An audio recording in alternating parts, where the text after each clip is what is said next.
تنزيل من رب العالمين.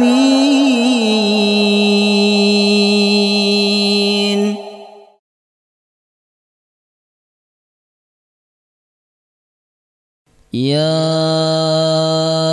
أيها الذين آمنوا إذا قيل لكم تفسحوا في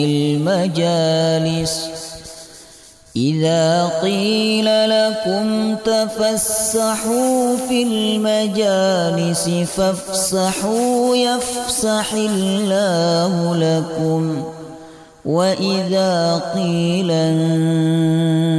انشزوا فانشزوا يرفع الله الذين آمنوا منكم والذين أوتوا العلم درجات والله بما تعملون خبير.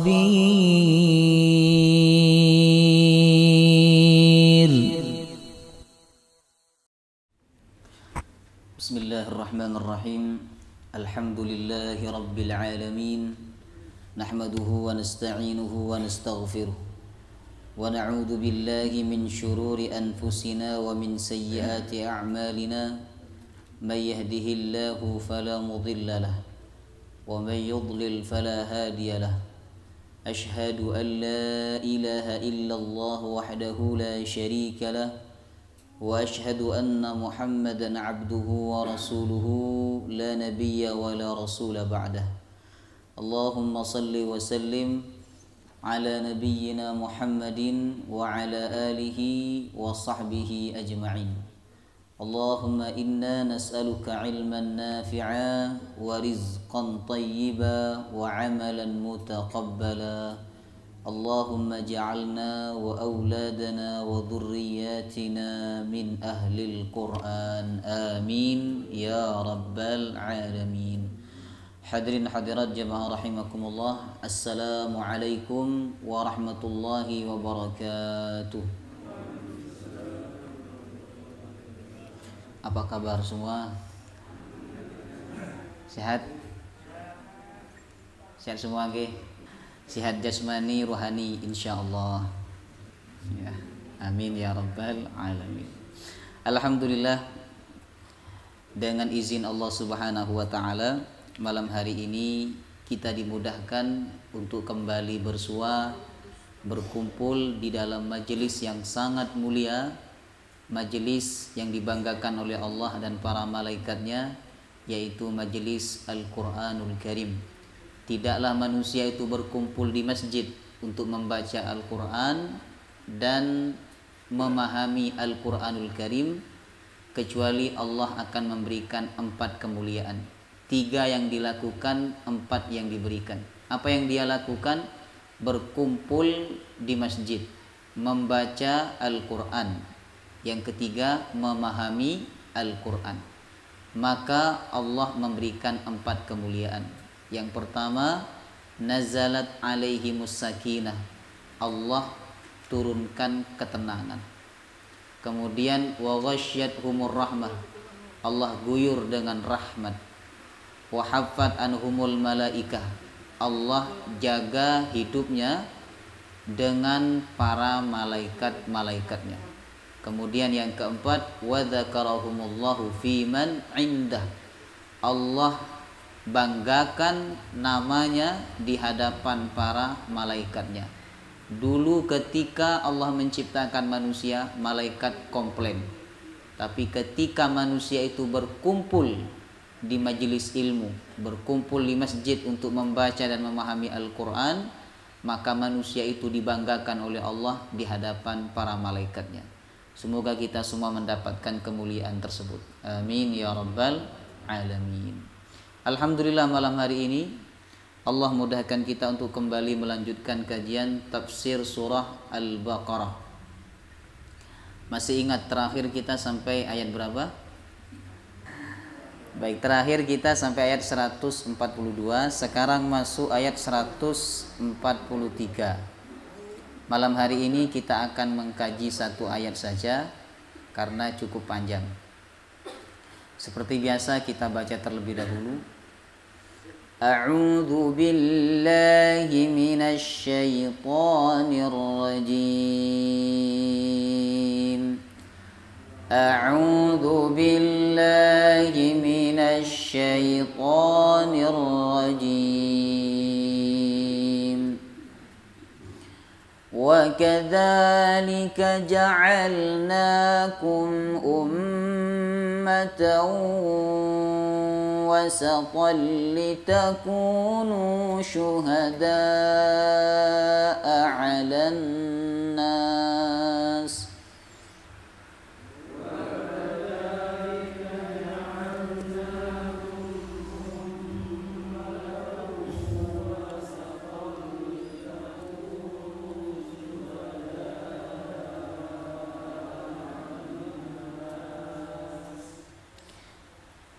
لتكونوا شهداء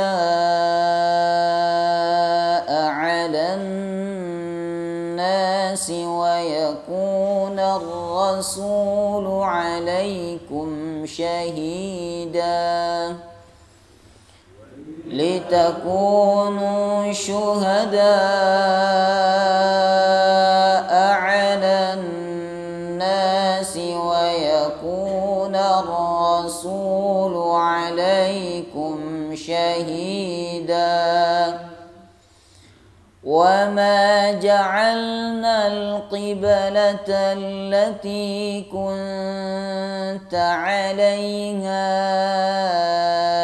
إلا لنعلم من يتبع الرسول وما جعلنا القبلة التي كنت عليها إلا لنعلم من يتبع الرسول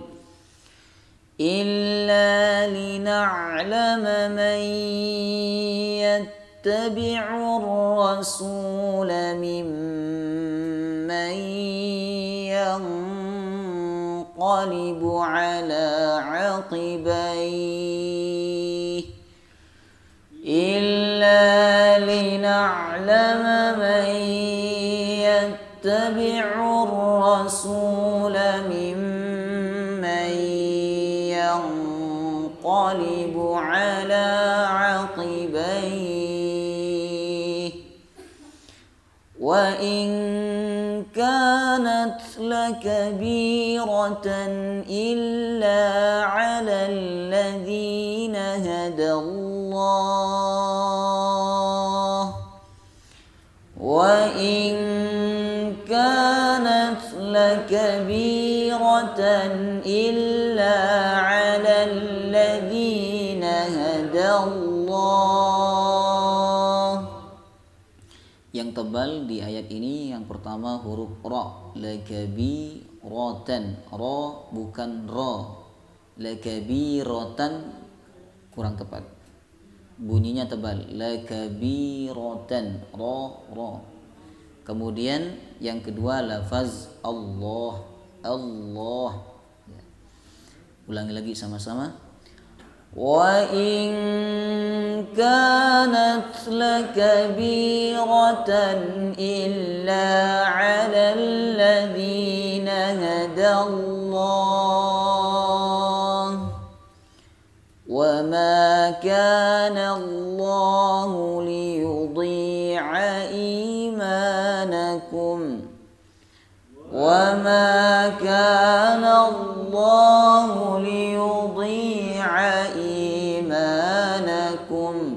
Dhad tebal, liyudhi, jangan dibaca liyudi'a. Di'a artinya meninggalkan.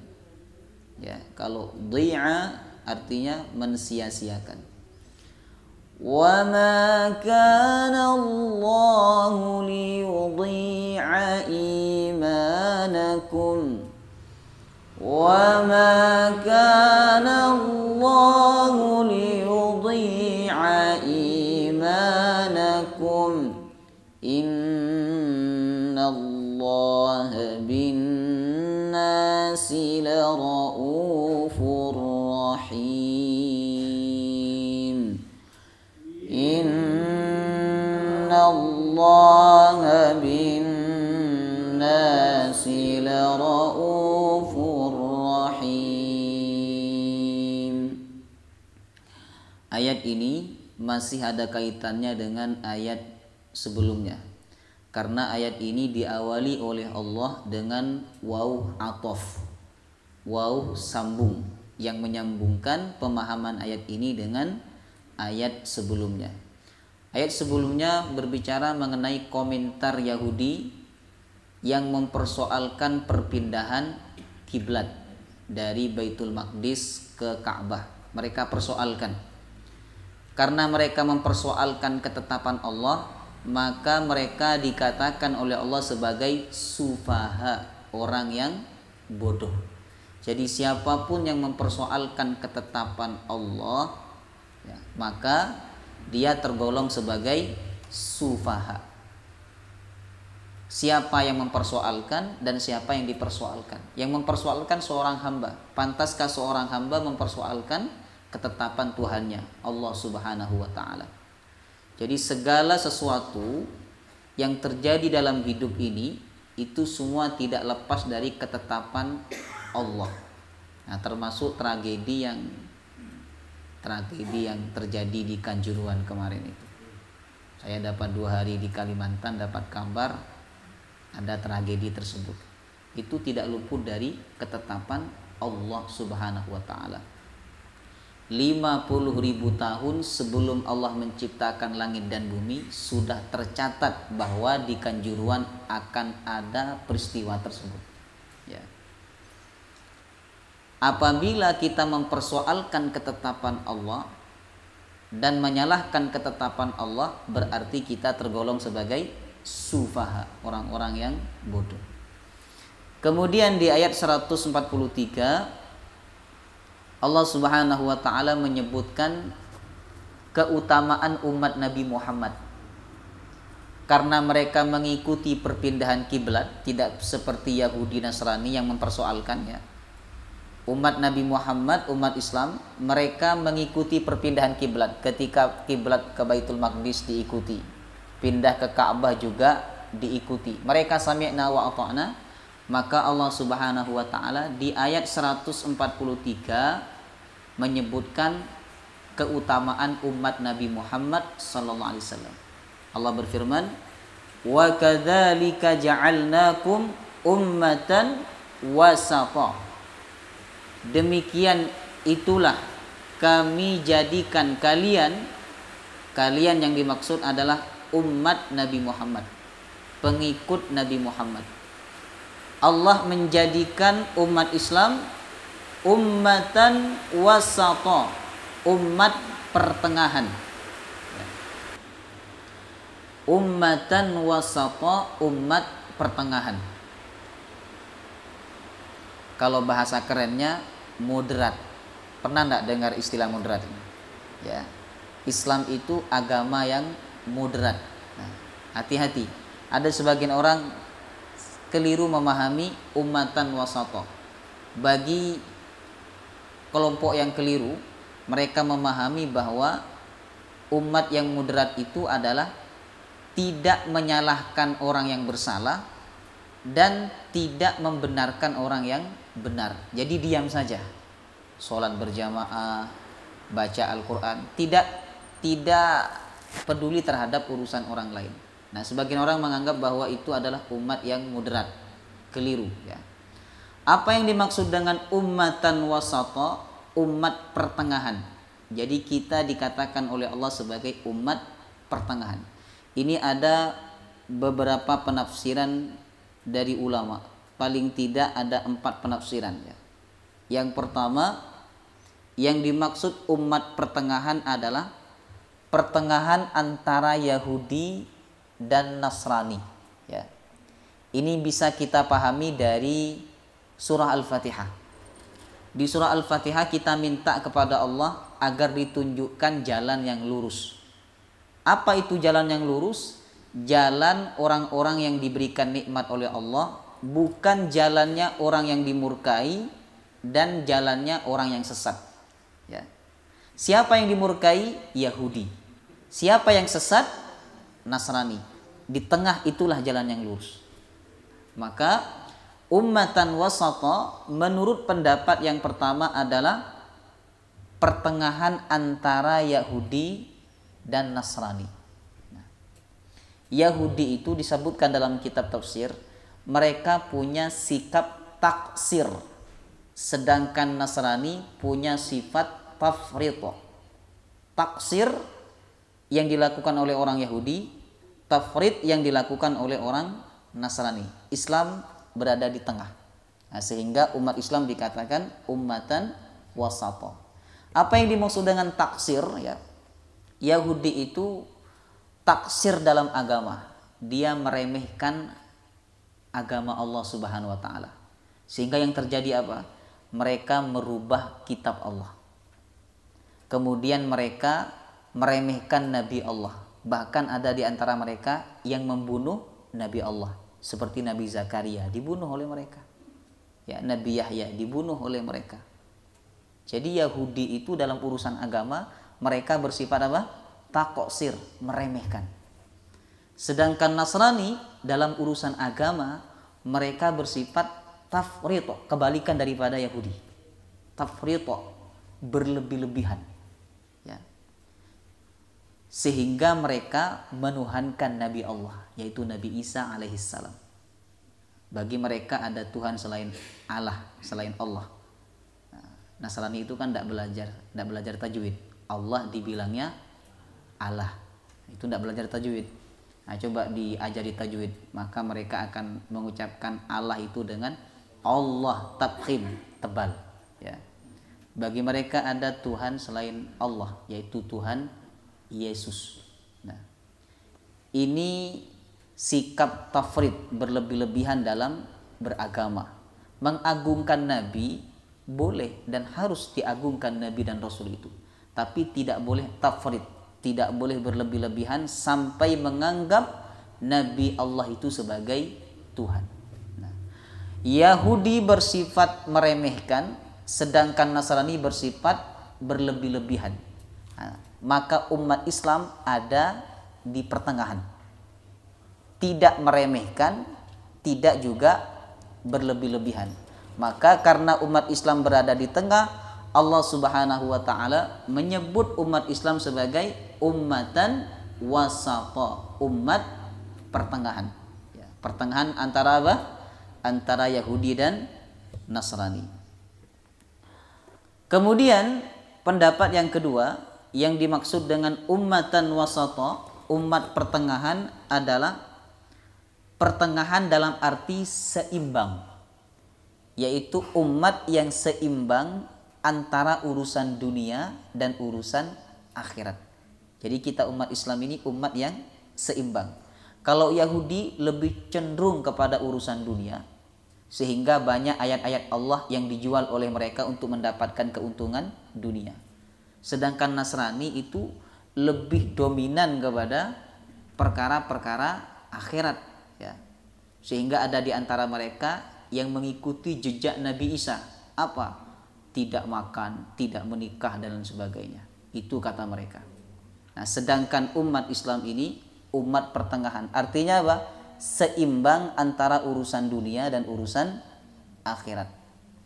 Tidak berlebih-lebihan dalam urusan akhirat, tidak juga berlebih-lebihan dalam urusan dunia. Dalam urusan akhirat berlebih-lebihan tidak bagus.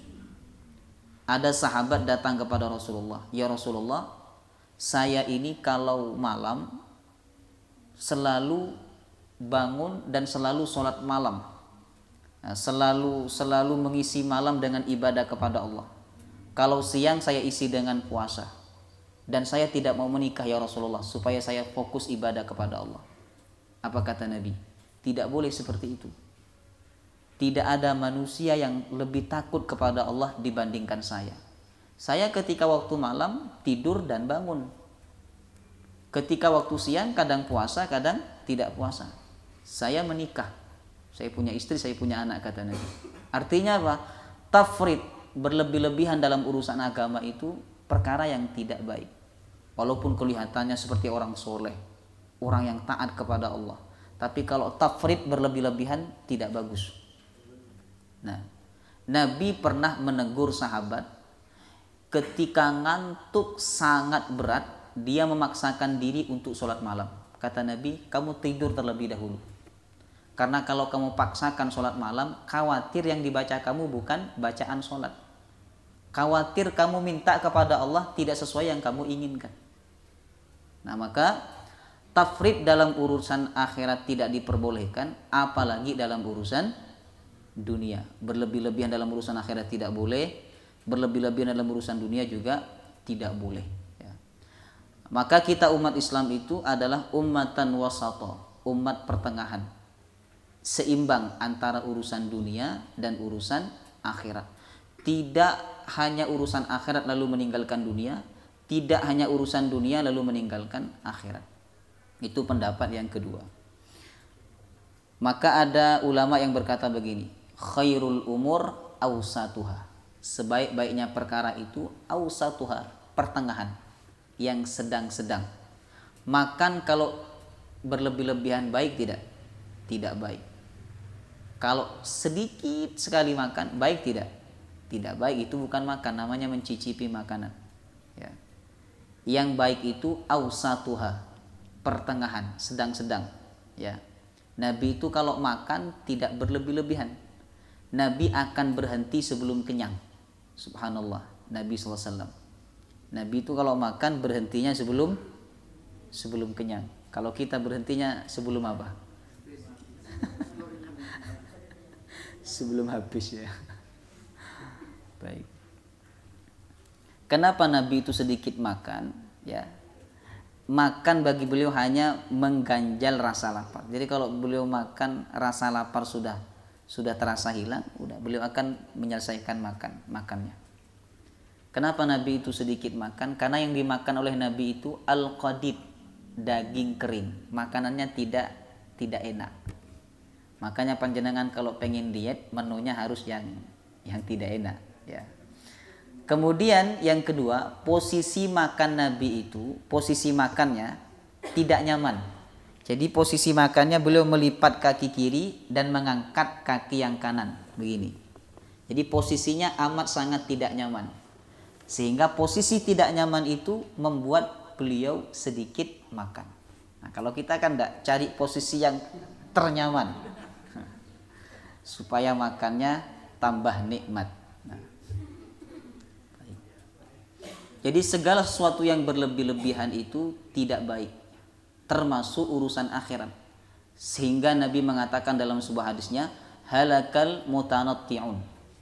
Halakal mutanatti'un. Celaka orang yang berlebih-lebihan dalam urusan akhirat. Puasa terus sampai dia malas bekerja, tidak mau mencari nafkah, anak istrinya kelaparan. Celaka, kata Nabi. Puasanya bukan membuat dia selamat, justru membuat dia celaka. Ya. Kemudian pendapat yang ketiga, ummatan wasata, umat pertengahan, yang dimaksud adalah umat sebagai contoh, ya, sebagai contoh bagi umat yang lain. Orang kalau berada di tengah, posisi paling tengah, ya, maka dia akan mudah dilihat oleh orang-orang yang ada di sekelilingnya. Maka ulama mengatakan pendapat yang ketiga, ummatan wasata yang dimaksud dalam ayat ini adalah sebagai umat percontohan. Dulu Yahudi diangkat oleh Allah sebagai umat percontohan bagi umat yang lain, tapi ternyata gagal. Maka Allah hapus dari mereka. Lalu Allah mengangkat umat Nabi Muhammad sebagai umat percontohan. Jadi melalui ayat ini kita diberitahu oleh Allah bahwa kita dijadikan contoh untuk umat yang lain. Maka jadilah contoh yang baik, ya. Jangan hanya mencontoh tapi juga harus menjadi contoh yang baik bagi yang lain. Kalau kita menggunakan atribut Islam ya, kopiah, baju gamis, sarung, ini kan atribut-atribut atau pakaian-pakaian Islam ya. Maka berakhlaklah dengan akhlak yang baik. Saya pernah diceritakan oleh salah satu ustadz saya di Kalimantan ya. Ketika beliau berangkat sholat Jumat ya, untuk khutbah, beliau tidak pakai helm, ya. Beliau pakai helm akhirat, kopiah. Lalu di stop oleh polisi. Kemudian polisi itu berkata, Pak Ustadz, saya orang Islam sebagaimana Ustadz. Saya malu kalau ada orang Islam melanggar aturan pemerintah. Nah, yang jelek bukan hanya yang melanggar, tapi agama yang dianut oleh dia akan dipandang jelek oleh orang lain. Nah, maka kalau kita sadar bahwa kita ini sebagai contoh bagi umat yang lain, mari kita memberikan contoh yang terbaik untuk umat yang lain, sehingga orang lain tertarik kepada Islam karena akhlak yang kita tampilkan di hadapan mereka. Nah, kemudian yang keempat, yang dimaksud ummatan wasata adalah ummatan khairah, umat yang terbaik. Nah, umat yang terbaik. Dulu umat yang terbaik itu adalah Yahudi, tapi mereka gagal menjadi umat terbaik. Akhirnya diganti oleh Allah kepada umat Nabi Muhammad sallallahu alaihi wasallam. Nah, umat ini terbaik bukan karena sholatnya, bukan karena puasanya, bukan karena hajinya, tapi karena, kata ulama, karena amar ma'ruf nahi mungkar. Sebagaimana firman Allah di surah Ali Imran ayat 110. Kuntum khaira ummatin ukhrijat linnas ta'muruna bil ma'ruf wa tanhauna 'anil munkari wa tu'minuna billah. Kalian umat terbaik yang diutus oleh Allah kepada manusia. Karena apa? Ta'muruna bil ma'ruf. Kalian memerintahkan yang baik, wa tanhauna 'anil munkar, dan kalian mencegah yang mungkar. Amar ma'ruf nahi mungkar, itulah sebab Allah memilih umat ini menjadi umat yang terbaik. Artinya apa? Kita tidak menjadi umat Islam yang terbaik kalau kita tidak melakukan amar ma'ruf nahi mungkar. Itulah 4 penafsiran dari kalimat ummatan wasata, umat pertengahan. Karena umat Nabi Muhammad, umat Islam sebagai ummatan wasata, umat pertengahan antara Yahudi dan Nasrani, umat yang paling mulia, umat yang paling baik ya. Maka umat Nabi Muhammad kelak di akhirat Allah pilih menjadi saksi atas umat yang lain. Sebagaimana di lanjutan ayatnya, litakunu syuhada'a 'alan nas, agar kalian wahai umat Nabi Muhammad syuhada'a 'alan nas, menjadi saksi-saksi atas manusia yang lain. Nah, saksi yang dimaksud dalam ayat ini adalah saksi nanti di akhirat. Jadi umat Nabi Muhammad akan bersaksi atas umat-umat yang lain. Ini sebagaimana tergambar dalam hadis riwayat Imam Ibnu Hibban, hadis yang sahih. Nanti pada hari kiamat, kata Rasulullah, nabi-nabi itu akan dipanggil oleh Allah.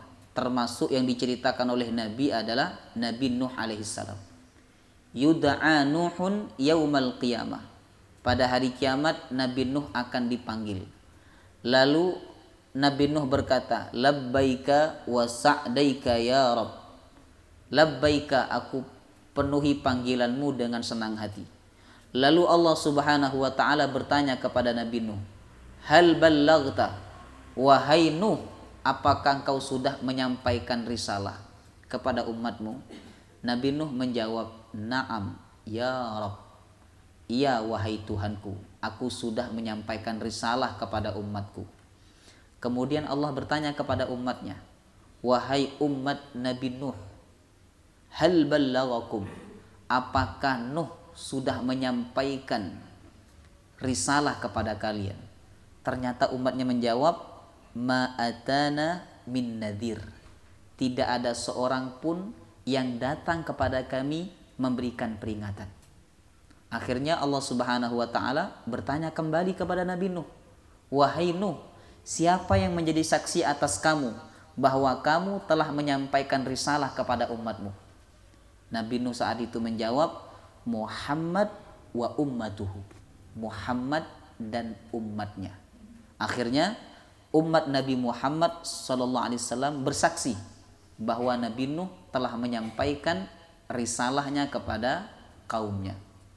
Pertanyaannya adalah, bagaimana orang yang datang setelahnya bersaksi atas orang yang datang sebelumnya? Padahal umat Nabi Muhammad ini kan tidak pernah melihat umat Nabi Nuh, tidak pernah menyaksikan Nabi Nuh berdakwah. Bagaimana bisa umat Nabi Muhammad kemudian disahkan oleh Allah persaksiannya atas umat terdahulu? Dari mana mereka tahu kalau Nabi Nuh itu bersaksi, kalau Nabi Nuh itu menyampaikan risalahnya? Nah, ini jawabannya, mereka bersaksi berdasarkan informasi dari Al-Quranul Karim.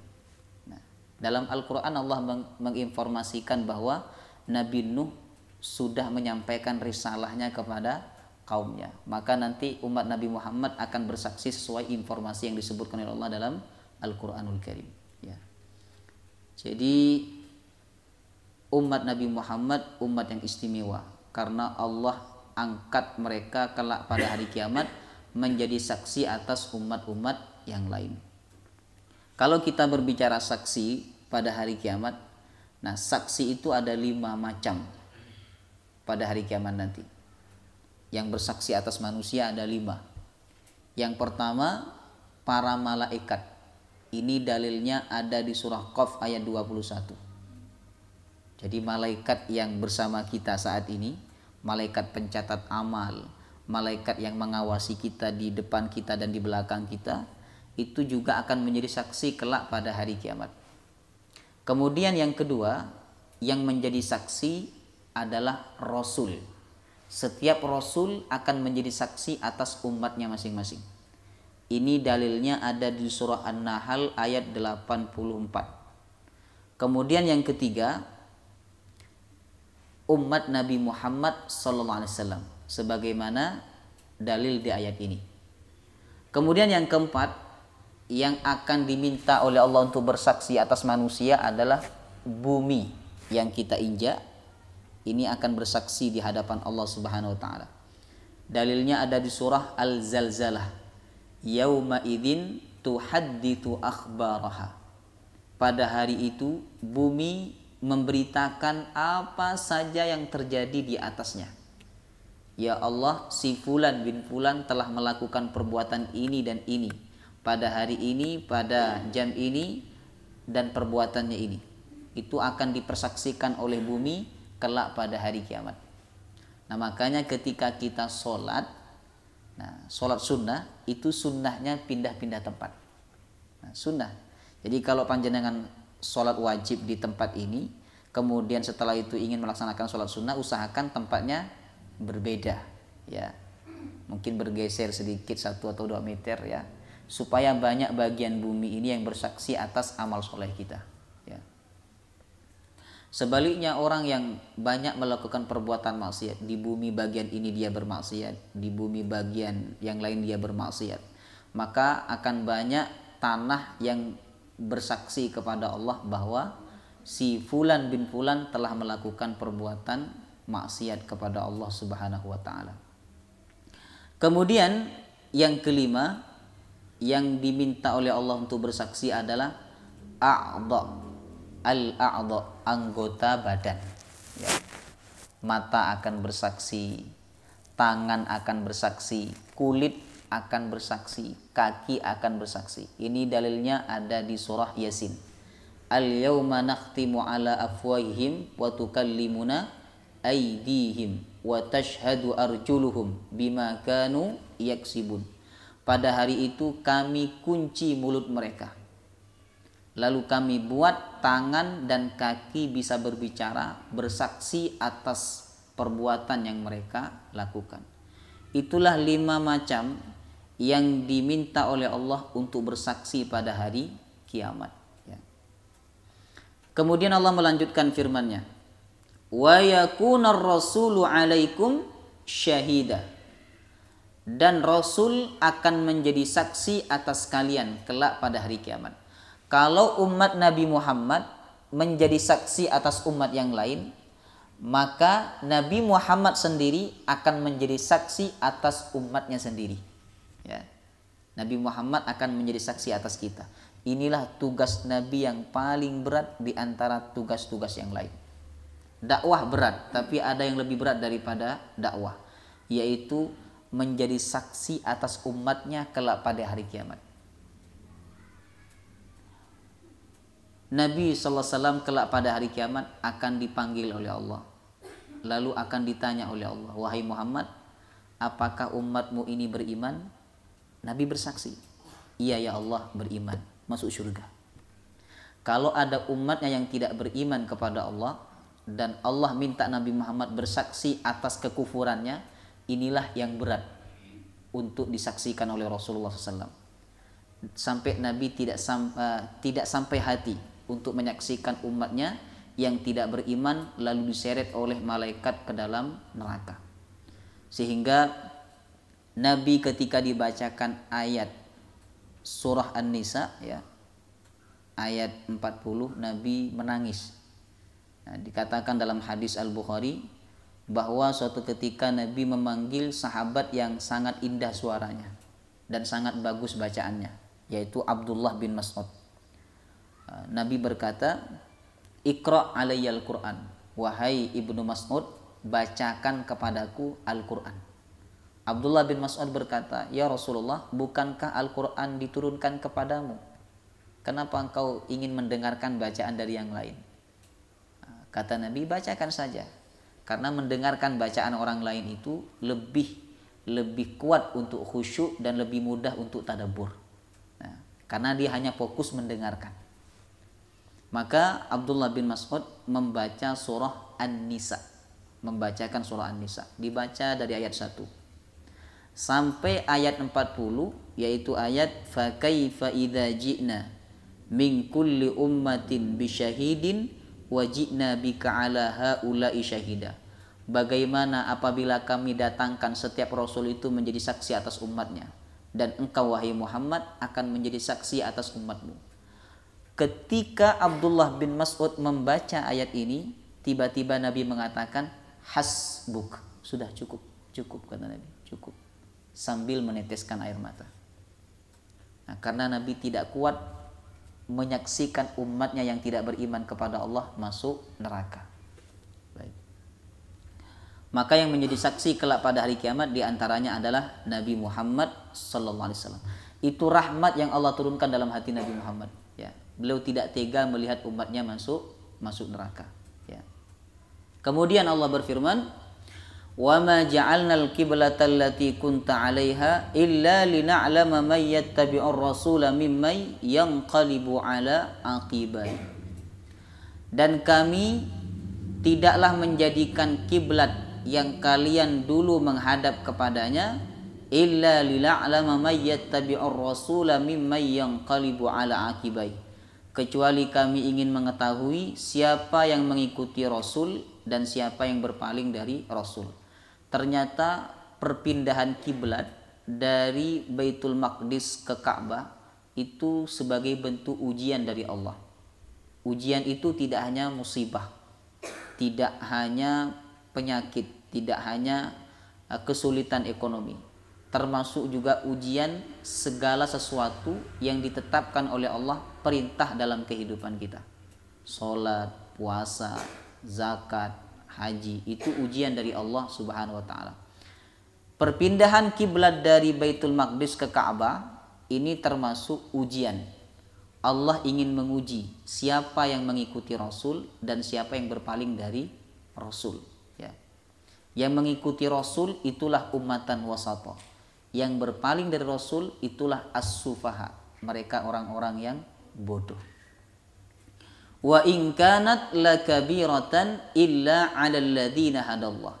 Walaupun perpindahan kiblat itu amat sangat berat untuk diikuti, illa 'alal ladzina hadallah, kecuali bagi orang-orang yang mendapatkan petunjuk dari Allah.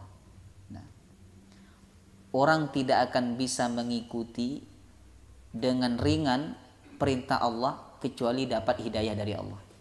Nah, sholat itu berat atau ringan? Hah?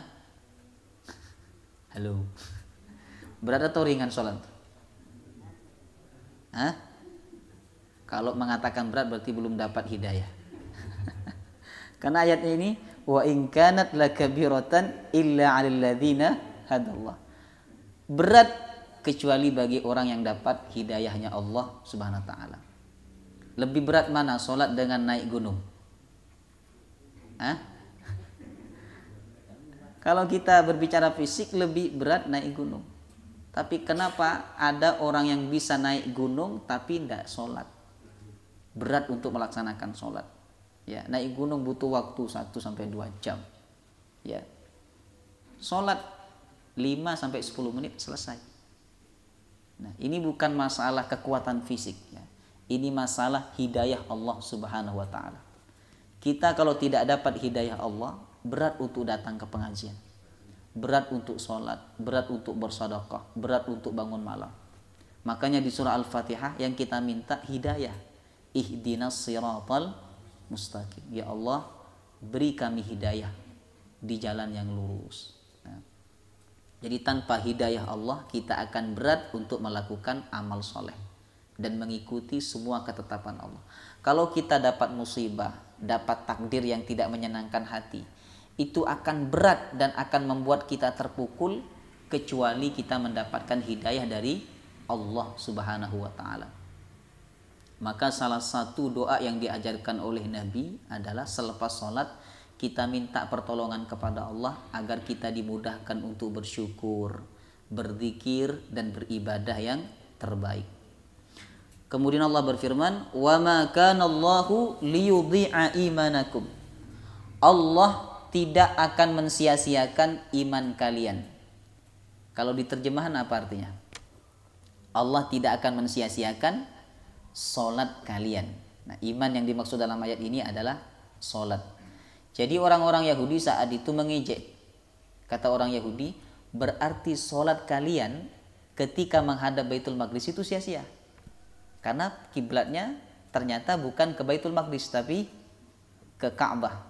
Dan orang tua kalian yang meninggal dalam keadaan solatnya masih menghadap ke Baitul Maqdis seperti sia-sia. Nah, mereka mengejek demikian.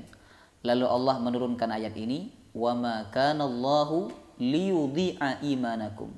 Allah tidak akan mensia-siakan solat kalian yang dahulu menghadap ke Baitul Maqdis. Jadi ibadah itu kalau dilakukan dengan iman, makanya solat di sini disebut dengan istilah iman.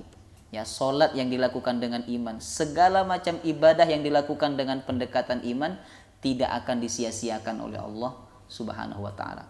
Walaupun ada perubahan atau bahkan kekeliruan yang tidak disengaja, itu tetap tidak disia-siakan oleh Allah.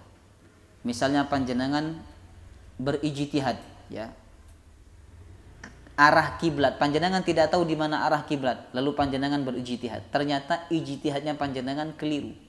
Nah, maka solat panjenengan tidak perlu diulangi dan solat itu tidak akan disia-siakan oleh Allah Subhanahu wa taala. Dengan syarat solat itu dilakukan dengan pendekatan iman. Wa ma kana Allahu liyudhi'a imanakum. Kenapa solat dalam ayat ini disebut dengan istilah iman? Karena antara solat dengan iman itu ada hubungan yang sangat erat. Tanda iman seseorang itu minimal solat, minimal solat. Jadi tanda keislaman, tanda keimanan seseorang itu minimal solat. Kata Nabi, perbedaan kita dengan orang kafir itu hanya satu. Perbedaannya apa? Solat. Kita solat sedangkan mereka tidak solat. Nah, maka solat dalam ayat ini disebut oleh Allah dengan istilah iman. Kemudian Allah berfirman, innallaha bin nasi la raufur rahim. Sesungguhnya Allah terhadap manusia la raufur rahim, punya sifat rauf dan punya sifat rahim. Rauf artinya kasih, rahim sayang, kasih sayang. Perbedaannya kalau Rauf ya, Allah menyelamatkan manusia dari musibah yang akan menimpa kepadanya, sedangkan rahim Allah memberikan nikmat kepada manusia. Jadi ternyata yang paling sayang kepada kita dan yang paling peduli kepada kita siapa? Allah Subhanahu wa taala.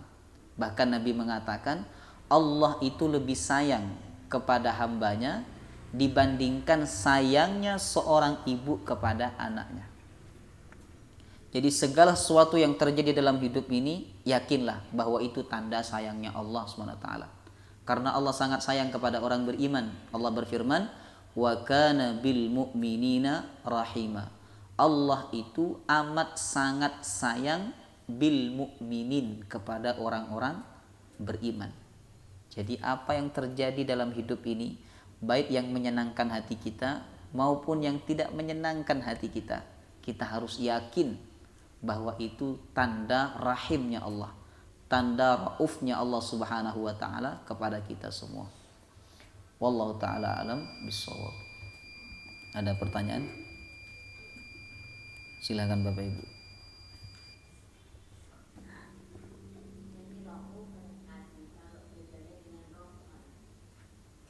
Baik. Ar-Rahman Ar-Rahim ya. Rahman itu rahmat Allah di dunia, umum untuk semua manusia, baik yang muslim maupun yang kafir. Nah, sedangkan Rahim, rahmat Allah yang khusus diberikan kepada orang beriman, dan itu Allah berikan di akhirat. Nah, Rahman, Rahim ini dari akar kata yang sama, yaitu dari kata rahmat, yaitu memberikan rahmat, memberikan nikmat kepada hambanya. Di dunia semua mendapatkan nikmat, sedangkan di akhirat nikmat itu hanya dikhususkan oleh Allah kepada orang beriman. Nah, sedangkan Rauf itu memalingkan hambanya dari musibah, dari keburukan ya. Misalnya panjenengan berkendaraan ya, hampir saja panjenengan ditabrak atau nabrak orang lain, tapi Allah palingkan, Allah selamatkan. Nah, itu berkaitan dengan sifat Allah yang mana? Rauf, Ar-Rauf. Allah yang maha kasih sayang. Allah sayang kepada hambanya sehingga memalingkan hambanya dari musibah ya. Yang lain ada? Pak Sigit. Baik.